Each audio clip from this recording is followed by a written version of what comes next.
요한복음 20장 30절, 31절 다 같이 합독하도록 하겠습니다. 예수께서 제자들 앞에서 이 책에 기록되지 아니한 다른 표적도 많이 행하셨으나 오직 이것을 기록함은 너희로 예수께서 하나님의 아들 그리스도이심을 믿게 하려 함이요 또 너희를 믿고 그 이름을 힘입어 생명을 얻게 하려 함이니라. 아멘. 하나님의 말씀입니다. 토스카니니라는 지휘자를 다들 아시죠? 그 풀 네임이 아스투르 토스카니니라고 합니다. 1867년에 태어나서 1957년에 사망했고 이탈리아가 배출한 세계적인 지휘자라고 합니다.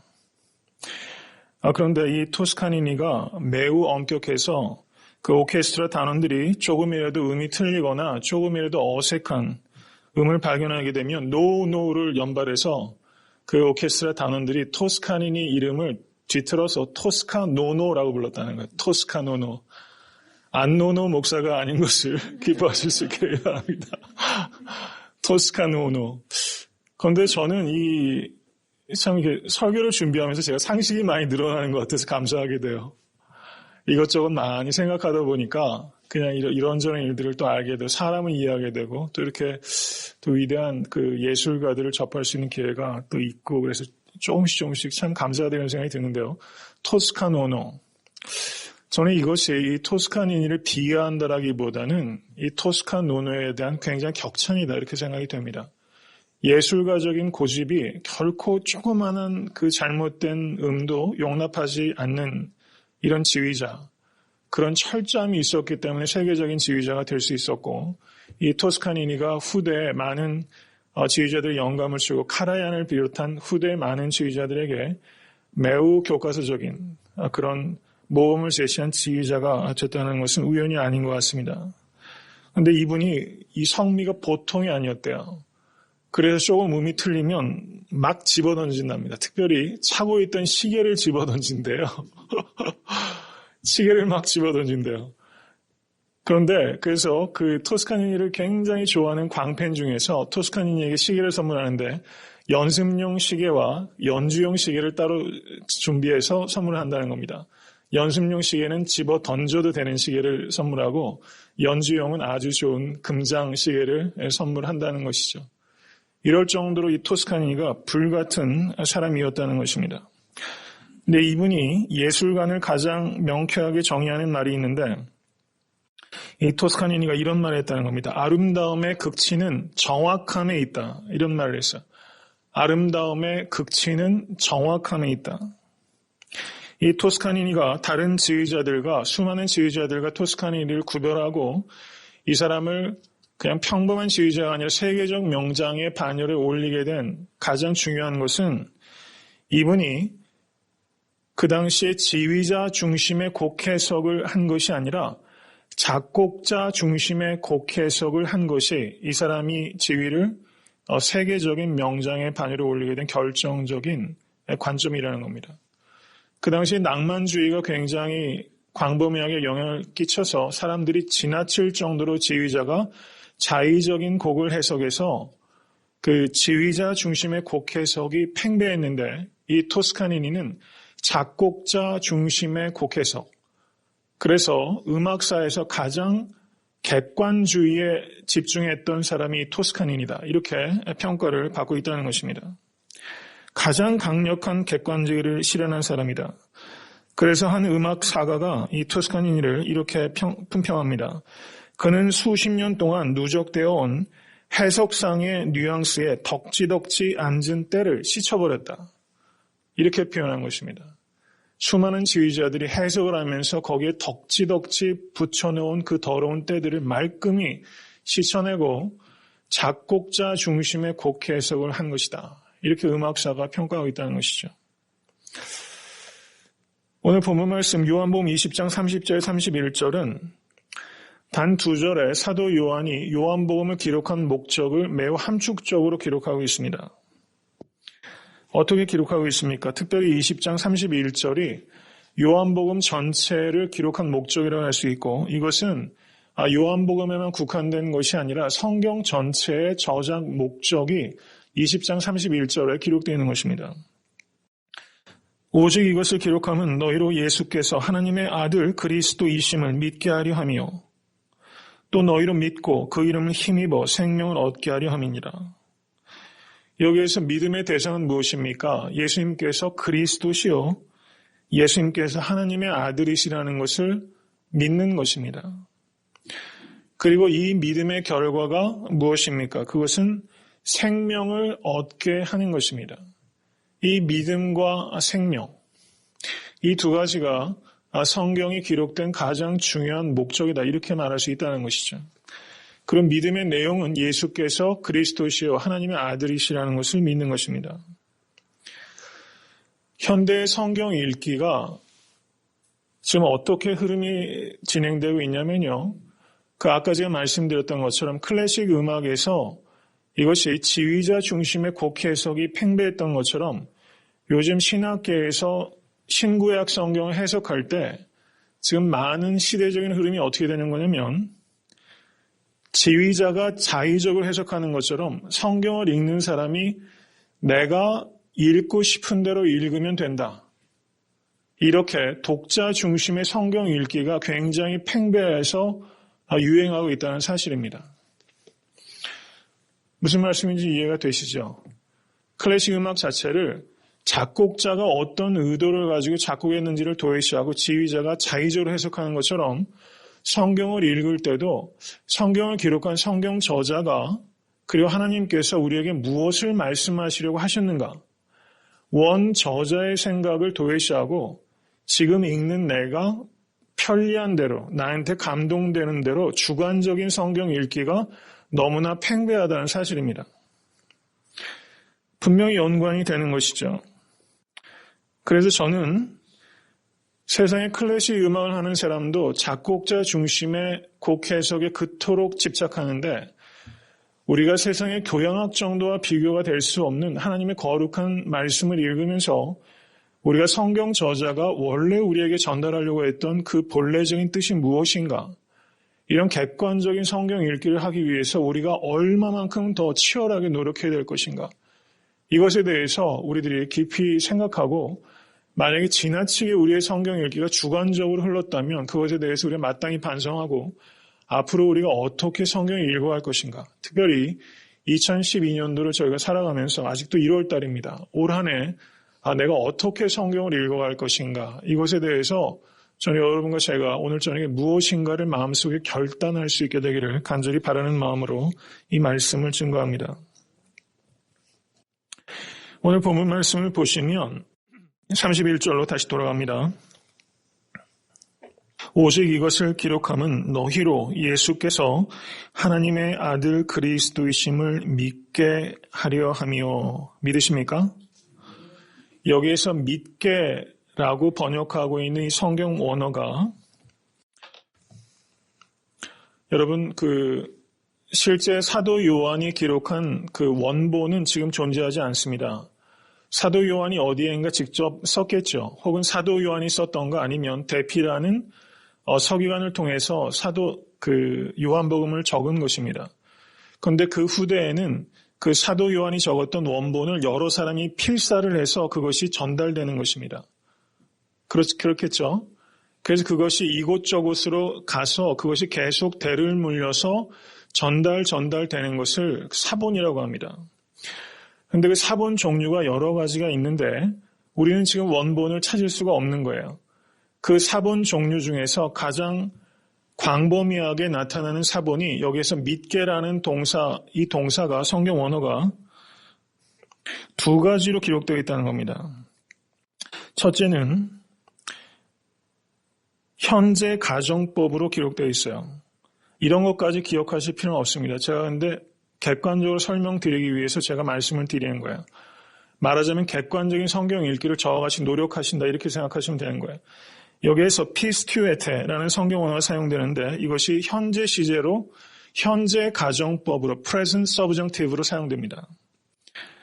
현재 가정법으로 사용이 됐다는 것이 어떤 의미가 있냐면 사도 요한이 요한복음을 쓸 때 이 요한복음을 읽는 사람들이 불신자가 아니라 기존의 그리스도인들이 요한복음을 읽을 것이다라고 생각을 했다는 거예요.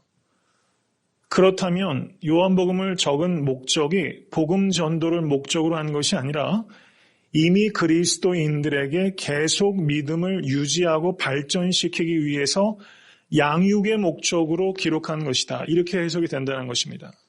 현재 가정법으로 동사가 나타나는 사본들이 한 반 정도가 있다는 거예요. 그리고 또 반 정도가 부정과거 가정법으로 기록되어 있습니다. 사본의 종류가 여러 가지가 있는데 반은 현재 가정법으로, 반은 부정과거 가정법으로. 그렇기 때문에 실제 사도 요한이 현재 가정법으로 썼는지 부정과거 가정법으로 썼는지 우리는 모르는 거예요. 무슨 말씀인지 이해되시죠? 원본은 지금 우리가 찾을 수가 없기 때문에. 근데 부정과거 가정법이라고 만약에 한다면 그 의미는 그것은 불신자들이 예수 그리스도를 믿도록 하기 위한 복음 전도용으로 이 요한복음이 쓰인 것이다. 이렇게 이해할 수 있다는 것입니다. 좀 어려운 말씀을 드렸어요. 근데 저는 여러분들 믿습니다. 현재 가정법이면 계속해서 믿음을 현재적으로 유지하고 발전시키는 양육의 목적으로 쓴 것이다. 양육의 목적. 부정과거 가정법이면 일회적인 것을 의미하는 겁니다. 그래서 예수 그리스도를 믿지 않는 불신자들이 요한복음을 읽고서 예수 그리스도를 영접할 수 있도록 하기 위한 복음 전도용의 목적으로 쓴 것이다. 이 두 가지가 이 동사의 시제에 따라서 갈린다는 겁니다. 학자들마다 의견이 분분해요. 그런데 저는 개인적으로는 생각할 때 사도 요한이 이것을 적으실 때 이것을 불신자들만을 대상으로 적고 혹은 신자들만을 대상으로 배타적으로 어느 한 그룹만을 위해서 요한복음을 썼다. 이것은 너무 지나치게 인위적이라고 생각합니다. 문법적으로는 그런 의미가 있다 할지라도 사도 요한은 이 요한복음을 적음으로 말미암아 불신자들은 예수님을 주와 그리스도를 영접할 수 있는 복음 전도용으로 쓴 것이고 믿는 자들은 예수 그리스도의 말과 행실을 통해서 그 믿음을 더욱더 유지하고 지켜나가고 발전시킬 수 있는 양육의 목적, 이 두 가지 목적이 같이 있는 것이다. 이렇게 보는 것이 가장 상식에 부합하고 적절한 해석이다. 저는 그렇게 생각한다는 겁니다. 그리고 그렇게 주장하는 학자들도 있는 것이고요. 간단한 말을 제가 길게 했습니다. 이게 제 재주 중에 하나이기 때문에 성경의 목적은 두 가지라는 겁니다. 결과적으로는 전도와 양육, 이 두 가지가 목적이라는 것이죠. 전도와 양육, 이것을 다른 말로 하면은 성경의 목적은 구원과 거룩한 삶의 목적이 있다는 겁니다. 이것을 기억하셔야 됩니다. 하나님께서 우리에게 말씀을 주신 것은 믿지 않는 사람들이 이 말씀을 통해서 구원을 얻고자 함이고 이미 구원을 얻은 사람은 어린아이의 신앙을 버리고 장성한 그리스도의 분량까지 거룩한 삶을 살아갈 수 있도록 구원과 거룩한 삶을 위해서 요한복음을 사도 요한이 그 노년에 우리를 위해서 성령의 감동 속에 지어 남겨놓으셨다는 것을 감사하실 수 있게 간절히 축원합니다. 우리가 어떤 책을 제대로 읽으려면 그 저자가 의도하는 바를 의식하고 읽어야 되는 것이죠. 그래서 요한복음뿐만 아니라 성경 66권의 목적은 우리의 구원과 우리의 거룩한 삶을 위해서 적은 것이다. 이것을 명확하게 기억하면서 성경 읽기를 하실 수 있게 되기를 간절히 축원합니다. 오늘 성경 본문 말씀은 단 2절에 불과하기 때문에 오늘은 성경을 강의하는 쪽보다는 여러분과 제가 오늘 이 시간을 통해서 작년에 혹시 성경을 통독하신 분도 계실 거라고 생각이 되고 성경 암송도 열심히 하셨어요. 그렇죠? 예, 잘 안 헤어지셔서 다들 열심히 하셨잖아요. 그래서 제가 이제 오늘 드리는 말씀의 제 설교의 목적은 무엇인가 새로운 지식을 전달한다기보다 저희가 아직은 1월 달이기 때문에 올해 내가 성경을 어떻게 읽을 것인가 이것에 대해서 여러분과 제가 작은 결심을 할 수 있기 위해서 오늘 말씀을 증거하는 겁니다. 여러분 잘 아시는 그 배너란 영화를 아시죠? 저는 적어도 몇 번씩은 그 영화를 보셨을 것이라고 생각이 됩니다. 그런데 이 배너라는 그 영화의 원 저자가 어떤 그 라이프 히스토리를 가지고 있는지를 아시는 성도님들은 그렇게 많지 않으실 것 같아요. 그런데 이 배너의 원 저자가 류 윌리스라는 사람입니다. 남북전쟁 당시에 장군으로 참전해서 전쟁 영웅입니다. 변호사였습니다. 그리고 그 후에 그 터키 대사를 역임할 정도로 법과 외교에 능통한 사람이었고, 그리고 문학적으로 굉장한 정도의 천재적인 역량을 발휘해서 그 미국 사회에서 굉장한 지식인의 위치에 있었던 사람이라 할 수 있습니다. 근데 이 사람이 철저한 무신론자였습니다. 그리고 아주 격렬하게 반기독교인이었습니다. 그는 성경이 매우 불합리하다고 생각했고 과학적으로 모순 덩어리라고 생각했습니다. 그래서 성경이 얼마나 불합리한 것인지에 대해서 자기가 그것을 밝혀야 될 책임이 있다라는 그런 사명감에 불타고 있었던 그 반기독교적인 지식인의 가장 대표주자였다. 이렇게 말할 수 있는 겁니다. 그런데 그러던 차에 그 당시에 또 다른 무신론자가 있는데 잉거솔이라는 사람입니다. 그런데 잉거솔이 이 윌리스에게 이렇게 말합니다. 성경이 거짓이고 기독교 신앙이 믿을 수 없는 신화에 불과한 것이다 라는 것을 납득할 수 있게끔 책으로 쓴다면 그것이 베스트셀러가 될 것이다 라고 이 윌리스에게 잉거솔이 자꾸 부추겼습니다. 그래서 이에 그 윌리스가 자극을 받게 됐고 성경의 그 불합리성에 대해서 책을 쓰기 시작합니다. 그래서 1장을 탈고했습니다. 그리고 2장을 막 써내려 가는데 자기가 성경을 읽지 않고는 성경이 어디가 불합리한 것인지를 객관적으로 밝힐 수가 없겠기에 성경이 얼마나 비과학적인지를 밝히기 위해서 그때부터 류 윌리스가 성경을 깊이 읽기 시작한 겁니다. 계속해서 읽어나갔습니다. 성경을 비판하기 위해서. 그러다 성경의 비합리성을 증거하려고 했던 이 류 윌리스가 성경을 읽다가 말씀에 찔림을 받고 저가 성경의 진실성 앞에 무릎을 꿇고 이렇게 고백한 겁니다. 무릎을 꿇고 부르짖으며 예수님은 나의 왕, 나의 하나님이십니다. 이렇게 고백하고 이 배너의 저자가 회심하게 됐다는 것입니다. 오늘 본문 말씀에서 사도 요한이 성경을 기록한 이유가 예수님을 주와 그리스도를 믿게 하기 위함이다. 이렇게 말했습니다. 바로 류 윌리스가 이 말씀을 읽다가 예수님께서 주요 그리스도라는 것을 하나님의 아들이시요 그리스도라는 것을 고백하게 되었다는 사실입니다. 그렇게 저가 회심하고 2주가 지나서 류 윌리스가 쓰기 시작한 것이 바로 배너입니다.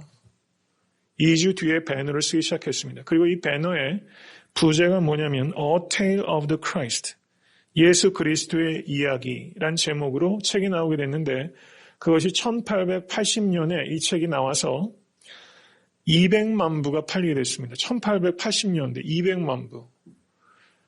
기독교를 비판하고 성경이 불합리적이라는 것을 밝혀서 베스트셀러 작가가 되려고 했던 류 윌리스가 역설적으로 배너라는 예수 그리스도의 이야기를 거기에 담은 배너라는 소설을 쓰므로 말미암아서 200만 부나 팔리는 베스트셀러가 됐다는 것은 엄청난 변화죠. 엄청난 변화.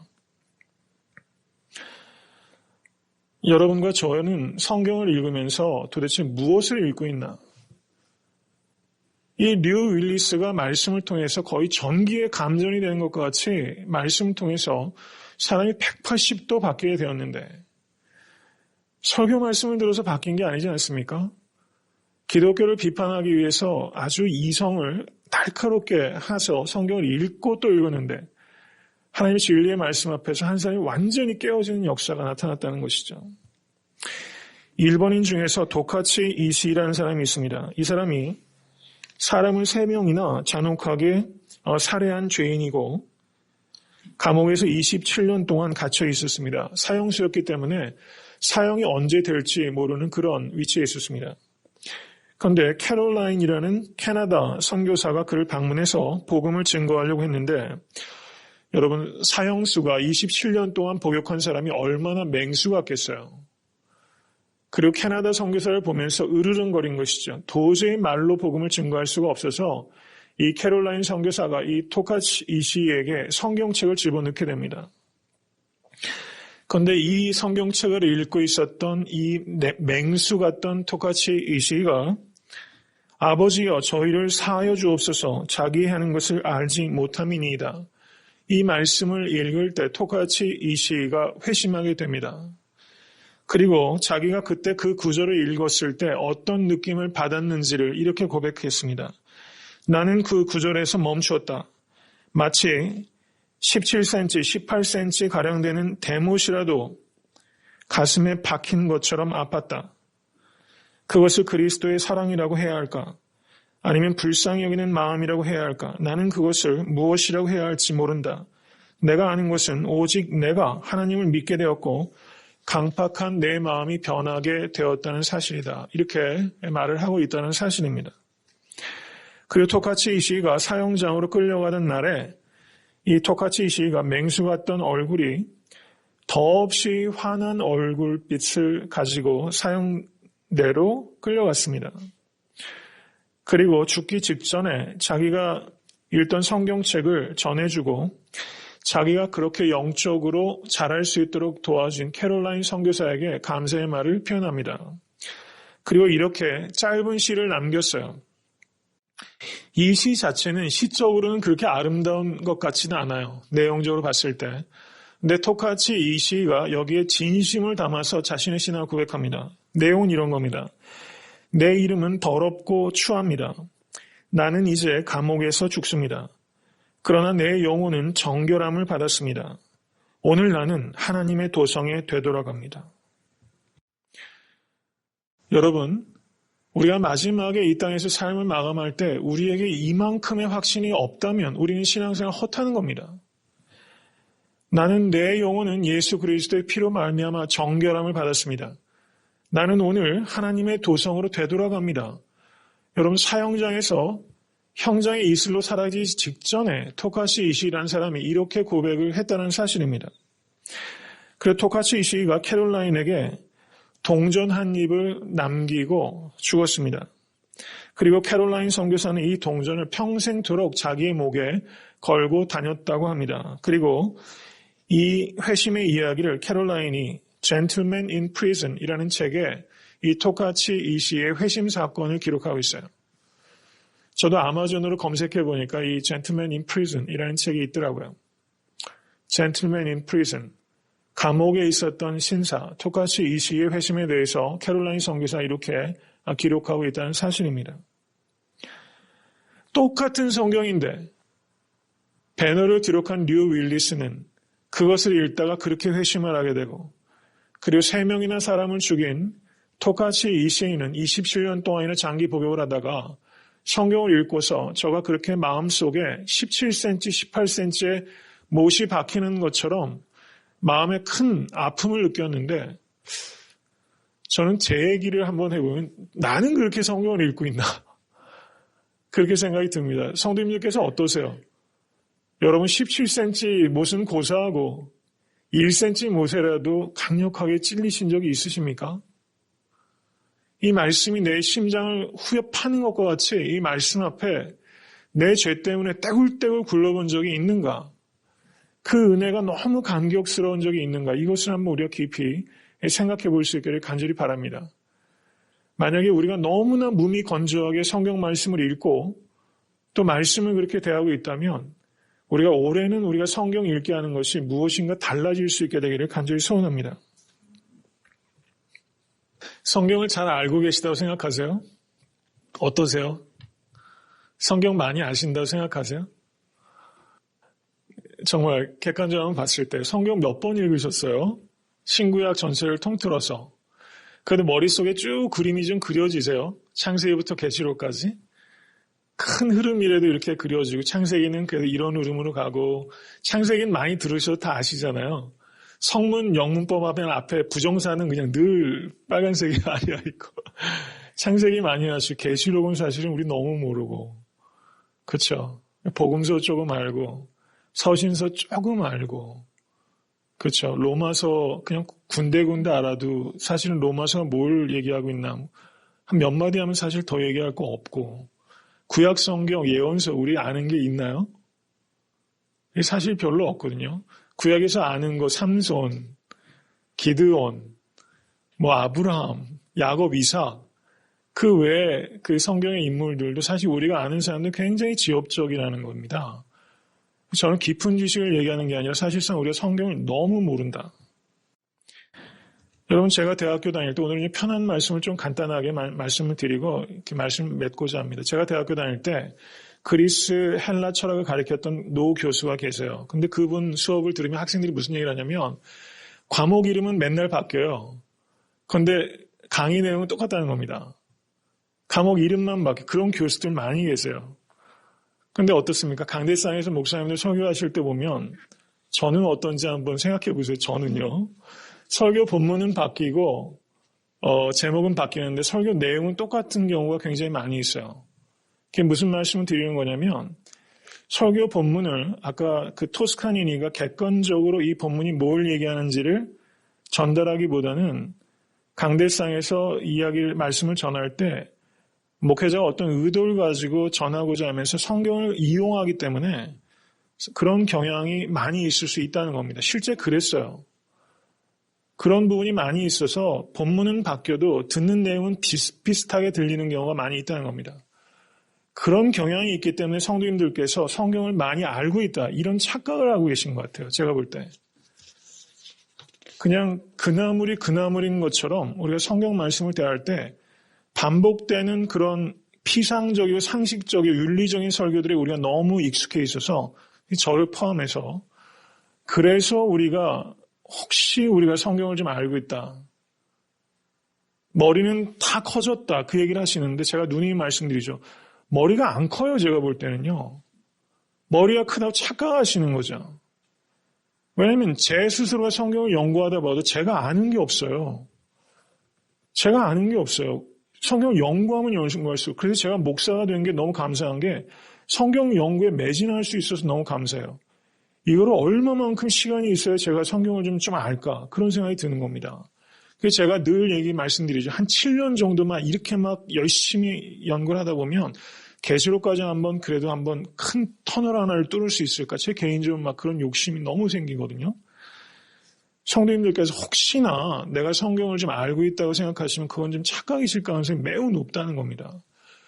그런데 우리가 성경을 안 읽어요. 문제는. 성경을 너무 안 읽어요. 정말 그렇지 않습니까? 대한성서공회라는 곳 아시죠? 근데 거기에서 2009년도 통계입니다. 대한성서공회에서 출판된 성경 숫자가 171만 2천 부가 반포됐어요. 한 해 동안에 170만 권이 넘게 성경이 나와요. 그리고 대한민국에서 그 해외로 성경을 수출을 많이 하더라고요.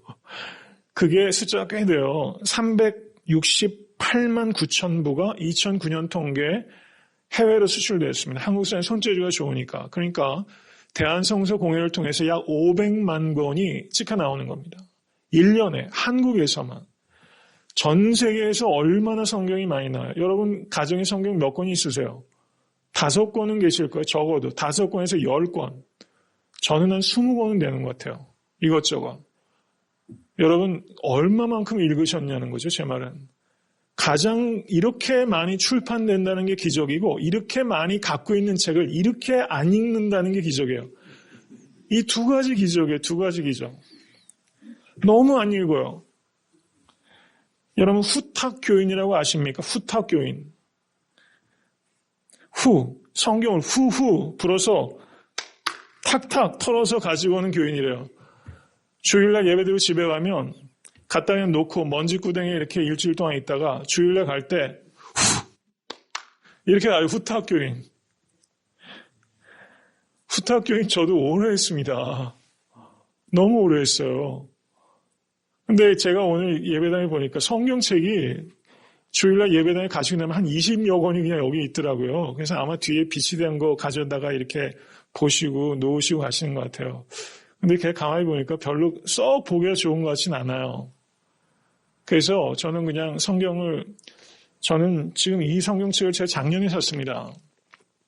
손때를 잘 묻히고 싶어가지고요. 그래서 제가 이 성경책 열심히 지금 손때를 묻히고 있어요. 선 하나를 얼마나 안 틀리게 그리려고. 그래서 이 성경책 하나만 딱 있으면 제가 그냥 무기를 삼으려고 아주 의욕적으로 이 성경을 손때를 묻히고 있어요. 그러니까 집에서도 이걸로 읽고 여기서도 이걸로 읽고 이렇게 하면서 이것을 제가 그냥 아주 무기로 만드는 거죠. 좀 그렇게 하시는 게 저는 권면하고 싶어요. 좀 불편하시더라도 집에서도 같은 성경책을 여기서 같은 성경책을 하셔서 후딱 다 시대가 바뀌면 바뀌는 것이죠. 옛날엔 성경책 자체가 너무 귀했으니까 그랬던 것이 요즘은 너무 풍요롭잖아요. 그런데 이 성경책 자체가 가치가 있는 게 아니지만 저는 이 책 자체를 대하는 태도도 우리가 좀 바뀌어야 한다. 이런 생각이 좀 드는 것 같아요. 그냥 목사님들 늘 이러고 다니시니까 이렇게 하고 다니시는 뜻이 아니라 성경책 자체를 조금 우리가 귀하게 여길 수 있는 것도 굉장히 중요하다. 이런 생각이 듭니다. 그래서 성경은 사람들이 죄에서부터 멀어지게 하고 죄는 사람을 성경에서부터 멀어지게 합니다. 만약에 성경이 정말 중요하다고 생각을 하는데도 불구하고 성경을 우리가 너무 읽지 않고 있다고 생각한다면 그건 사탄이 우리를 성경에서부터 멀어지게 하는 것이다. 분명한 것이죠. 에베소서 6장 17절을 보시면 구원의 투구와 성령의 검, 곧 하나님의 말씀을 가지라 이렇게 말했어요. 거기에서 성령의 검이라고 했을 때 그 검이란 단어가 마카이라는 단어입니다. 마카이라. 근데 영화를 보시면 로마 군인들이 갖고 다니는 칼은요. 로마 군인들이 이렇게 샌들을 신고 스커트 같은 걸 입고 남자들이 칼을 차지 않습니까? 그 칼은 꺼내면 긴 칼이 아니에요. 기껏해야 이 정도 되는 짧은 칼입니다. 이 마카이라, 성령의 검이 이 짧은 칼이에요. 왜 그렇습니까? 근접한 거리에서 적군과 싸울 때 장검이 거추장스럽기 때문에 이 칼은 굉장히 짧은 칼입니다.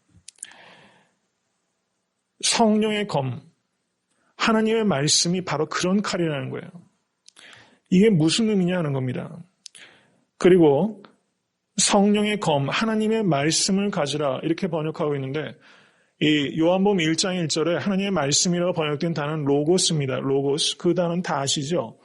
근데 에베소서 6장 17절에 이 말씀이라고 번역된 단어는 저를 한번 따라해 보세요. 레마. 레마의 말씀이에요. 레마. 이 레마는요. 성경 전체를 레마라고 하는 게 아니라 성도님들께서 어떤 성경 말씀을 읽으시다가 그 말씀이 나한테 콱 마음에 와서 나를 송두리째 바꾸는 그 말씀이 있잖아요. 나에게 주시는 하나님의 말씀을 레마라고 하는 겁니다. 레마. 성경을 깊이 인격적으로 만나서 그것을 먹으면 그것이 레마가 되는 거예요. 근데 우리가 성경을 읽으면서 우리가 레마의 사건이 내 속에 경험이 되질 않는 거예요. 이것이 문제라는 겁니다. 이 말씀이 나에게 주시는 말씀으로 받아야 되는 거예요. 레마의 말씀으로. 성 어거스틴 잘 아시죠? 성 어거스틴이 굉장한 호색한이었습니다. 그런데 성 어거스틴이 방탕한 생활을 하다가 로마서 13장 13절 14절에 부딪힙니다. 낮에와 같이 단정히 행하고 방탕하거나 술 취하지 말며 음란하거나 호색하지 말며 다투거나 시기하지 말고 오직 주 예수 그리스도를 옷 입고 정욕을 위하여 육신의 일을 도모하지 말라. 이 말씀 앞에 성 어거스틴이 레마의 말씀으로 찔린 겁니다. 그래서 성 어거스틴이 삶을 돌이켰어요. 여러분 종교개혁을 한 마틴 루터에게 로마서 1장 17절의 말씀 오직 의인은 믿음으로 말미암아 살리라. 그 말씀이 마틴 루터에게 레마의 말씀이 된 거예요. 그 전에 마틴 루터 같은 사람이 로마서 1장 17절을 모르겠습니까? 여러분과 저도 아는데 마틴 루터와 1장 17절 말씀이 레마의 말씀으로 완전히 마틴 루터의 영혼을 뒤흔들어 놓은 겁니다. 그 말씀이 새롭게 들린 거예요. 이렇게 들리는 역사가 성도님들에게 2012년도에 경험될 수 있게 간절히 축원합니다. 제가 오늘 또 착각을 한 게 있어요. 여러분 이게 모나미 볼펜입니다. 모나미 볼펜 보면 모나미라고 옆에 153이라고 숫자가 써 있어요. 제가 설교 준비하다 오늘 이 이야기를 알고서 와 이거 말씀드리면 다들 너무 새롭게 들으시겠다 했는데 다 아시더라고요. 이 착각은 자유예요. 근데 이것까지 아실지 모르겠어요. 이 내용이 뭐냐면 이 모나미 볼펜을 창업하신 분이 송삼석 회장이래요. 지금 80살은 되신 것 같아요. 제가 이렇게 얼추 이렇게 연역을 보니까 도산 위기에 빠졌는데 이분이 기도원에 가서 기도하다가 크게 회심했습니다. 크게 회개했어요. 자기가 신앙생활 잘못했다는 거죠. 회개하는데 하나님께서 레마의 말씀을 주셨어요. 레마의 말씀이 뭐냐면요. 요한복음 21장 11절 말씀입니다. 시몬 베드로가 올라가서 그물을 육지에 끌어올리니 가득히 찬 큰 고기가 153마리라 이같이 많으나 그물이 찢어지지 아니하였더라. 이 말씀을 이 송 회장이 레마의 말씀으로 받은 겁니다. 그래서 모나미 볼펜을 보시면 이게 이 모나미 볼펜이 너무 심플하잖아요. 전 세계에서 이런 디자인이 한국 하나래요. 5개 부품만으로 되는 볼펜이랍니다. 이게 단순의 미학. 그런데 모나미하고 153 숫자가 있는데 이 153이라는 숫자 저도 오늘 확인했습니다. 이게 153마리. 모나미 이게 그 요한복음의 말씀을 레마로 받은 이 송 회장이 그러면서 기도했어요. 이 볼펜이 모든 사람 손에 들리게 해 주시옵소서. 50억 자루가 팔려나가게 해달라고 하나님 앞에 기도했어요. 근데 제가 한겨레 신문을 보니까 2006년도 제가 이만큼 근거를 가지고 말씀을 드립니다. 2006년도 한겨레 신문의 통계를 보니까 그때까지 33억 자루가 팔렸어요. 6년 전에. 그러니까 지금은 상당 숫자가 더 팔렸을 것이고 지금 이 송 회장님의 그 기도가 지금 ING죠. 이런 마음으로 경영하시니까 이 모나미 그룹 참 괜찮은 그룹이다 이런 생각이 듭니다. 물론 재벌 그룹이까지는 못할지 모르겠지만 여하튼 레마의 말씀을 받아서 이 153이라는 숫자를 적어내고 저는 이런 재미있는 신앙생활을 하고 싶습니다. 여러 성도님들께서도 이 많은 말씀 중에서 나에게 레마의 사건이 되는 말씀을 좀 만나실 수 있게 간절히 축원합니다. 무엇이 가장 가치 있는가? 무엇이 가장 가치 있는가? 제가 여러 번 말씀드렸는데 백화점 왕 존 워너메이커라는 분 잘 아시죠? 국민학교도 졸업하지 않았습니다. 백화점 왕이 되었고 미국의 최신부 장관까지 했어요. 그런데 그분 재산이 이분이 벌써 얼마 전 사람입니까? 그런데 이분 재산이 그 당시에 200억 달러였어요. 200억 달러. 근데 그분이 정말로 진솔하게 말하는데 자기에게 가장 소중하고 가치 있는 것은 11살 시골 소년일 때 샀던 이불 27센트짜리 빨간색 가죽 성경이 자신의 모든 재산 목록에서 제일 중요하고 그것이 나 존 워너메이커를 만든 것입니다. 이렇게 말했다는 사실이에요. 저는 성경이 우리를 무엇을 만들고 있는가 이것을 우리가 깊이 생각해야 됩니다. 우리가 성경을 얼마만큼 귀히 여기고 있는가. 이 존 워너메이커 회장이 60세가 됐을 때 기자가 물었습니다. 당신에게 최고의 투자는 무엇입니까? 그랬더니 이불 75센트를 투자해서 빨간색 성경을 샀다는 것이죠. 정말 애지중지하는 성경책을 하나 가지실 수 있게 간절히 바랍니다. 그냥 사실 제일 중요한 것이니까 여기에 내 땀이 있고 눈물이 있고 곳곳에 내가 흘린 눈물 자국이 있고 내가 빨간색 노란색으로 막 적었던 것이 있고 그때 받았던 영감이 있고 추억이 있고 그런 성경책 하나 가지세요.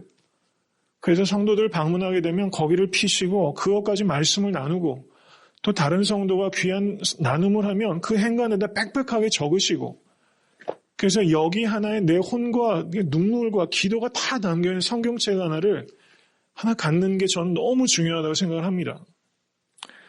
좋은 성경책 하나를 찾으실 수 있게 되길 바랍니다. 감리교 창시자인 존 웨슬리 목사님 잘 아시죠? 이 존 웨슬리 목사님의 별명이 한 책의 사람이에요. 한 책의 사람. 여러분 한 책의 사람이라는 것이 그냥 책을 그렇게 한 권밖에 안 읽었다는 사람이 아닙니다. 이 사람은 옥스퍼드 출신이에요. 지식인입니다. 그런데 이분이 한 책의 사람이라고 얘기하는 것은 이분이 평생에 가장 중요하게 여겼던 책은 성경이에요. 어떻게 기도했느냐? 주님 저로 하여금 한 권의 책을 원하는 사람이 되게 하소서. 이렇게 기도합니다. 그리고 존 웨슬리가 일기를 많이 쓰셨어요. 존 웨슬리 일기 중에 1776년 6월 5일 일기에 이렇게 기록하고 있습니다. 저는 오늘 저녁에 성도님들께서 이런 일기를 좀 쓰시는 게 좋겠다는 생각도 들어요. 직접이 아니면 마음의 일기라도 쓰실 수 있기를 바랍니다. 존 웨슬리 목사님이 1776년도에 이런 글을 일기에 남깁니다. 나의 근거는 성경이다. 나는 성경 고집장이다. 나는 크고 작은 모든 일에 성경을 따른다. 이렇게 썼어요. 나는 성경 고집장이다. 크고 작은 모든 일에 성경을 따른다. 우리가 이런 고집장이 되실 수 있게 간절히 축원합니다. 성경이 진리의 말씀입니다. 이것을 믿으시고 이것을 가장 존중히 여기시면 하나님께서 성도님들 존중히 여기시게 될 것을 믿습니다. 마지막으로 한 가지 말씀을 드리고 말씀을 맺습니다. 예수님께서 광야에서 사탄의 시험을 이기실 때 예수님께서 어떻게 이기십니까? 구약 성경의 말씀을 암송하시면서 이기셨어요. 예수님께서 십자가에 달리셨을 때 마지막에 엘리 엘리 라마 사막다니 나의 하나님 어찌하여 나를 버리시나이까? 이 말씀은 시편 22편 1절을 암송한 겁니다. 시편 22편 1절은 내 하나님이여 어찌 나를 버리시나이까? 주님께서는 마지막에도 성경을 말씀하신 거예요.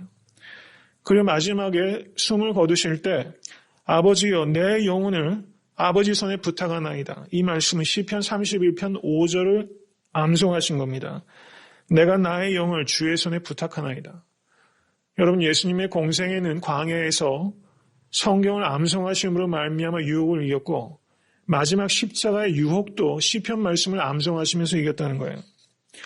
예수님도 말씀이 없으시면 안 되는 것입니다. 말씀으로 이기셨다는 거예요. 하물며 우리가 말씀이 없이 어떻게 영적 전쟁을 하겠느냐 하는 것을 제가 말씀을 드리는 겁니다. 지금까지는 어떻게 성경을 읽어왔나 이것은 이제 다 지나간 일로 접고 저도 좀 새 출발하려고 그래요. 올해 안선홍 목사의 성경 읽기는 어떻게 되나. 좀 새롭게 올 한 해 성경을 읽어 나가실 수 있게 간절히 축원합니다. 그래서 저는 성도님들께 너무 큰 부담을 안 드리고 이런 문구를 혹시 아십니까? 하루 15분이 영어를 정복한다. 이런 카피라이트 보셨어요? 하루 15분이 영어를 정복한다. 팀 라하이 목사님이 성경 공부의 비결이라는 책에 바로 여기에 착안을 합니다. 하루 15분 성경 읽기. 30분이면 조금 부담스러우시죠? 솔직히. 기도 제목을 보시면 하루에 1시간 기도하기 적어 내는 청년도 있더라고요. 아마 어려울 거예요. 제 생각에. 30분도 버겁습니다. 큰 욕심 내지 않고 올해 성도님들 하루에 15분 성경 읽기를 실천하실 수 있기를 바랍니다. 하시겠습니까? 아침에 일어나면 다른 거 읽기 전에 하루에 15분 성경 읽기를 먼저 하자. 하루에 15분 성경 읽기. 하루에 15분 기도하기. 아멘. 하루에 15분 성경 읽기. 아침에 성경 읽기를 시작하시고 밤에 마치실 때 하루에 15분 기도하기를 마치자. 저도 그런 습관을 좀 드릴게요. 저도 좀 들쑥날쑥이거든요. 하루 종일 성경책 붙잡고 있습니다. 그런데 이렇게 습관적으로 이렇게 딱딱 맞춰 있진 않아요. 저도 좀 규모 있게 하도록 노력하겠습니다. 하루에 15분 성경 읽기를 시작하고 15분 기도하기를 마감하고 그리고 1년에 49절 성경 암송하기. 제가 아주 집요하게 그냥 외우시도록 할 거예요. 49절 성경 암송하기. 하루에 15분 성경 읽기. 오늘 이거를 결단하실 수 있기를 바랍니다. 하나님의 음성을 육성으로 듣고 싶으시죠? 선웅아, 한마디만 해주면 문제가 다 해결될 것 같잖아요. 근데 가만히 생각해 보세요. 하나님의 말씀인 거 맞습니까? 성경이 하나님의 말씀이에요. 여기에서 하나님의 음성을 하나도 못 듣는데 육성으로 하나님의 음성을 들릴 턱이 없고 여기에서 하나도 못 듣는 사람에게 육성으로 하나님의 음성이 들리면 그게 그 사람을 세우겠습니까? 망가뜨리겠습니까? 저는 후자일까 하나님의 역사하시는 방법은 주권적이기 때문에 사람이 함부로 단정져서 말하는 것 불경한 일입니다. 그렇지만 아무리 생각해봐도 성경 말씀, 하나님께서 이 수천 년 동안 기록된 이 하나님의 말씀 속에서 하나님의 음성을 내가 듣지도 못하는 사람이, 읽지도 않는 사람이 내가 하나님의 음성을 오더블한 보이스를 듣기를 원한다. 저는 하나님께 너무 죄송한 것 같아요. 그렇게 하지 마시길 바랍니다. 성경에서도 하나님의 음성을 들으시고 특별한 상황 속에서도 하나님의 육성도 들으시는 우리 사랑하는 성도님 되실 수 있게 되기를 주님의 이름으로 간절히 축원합니다.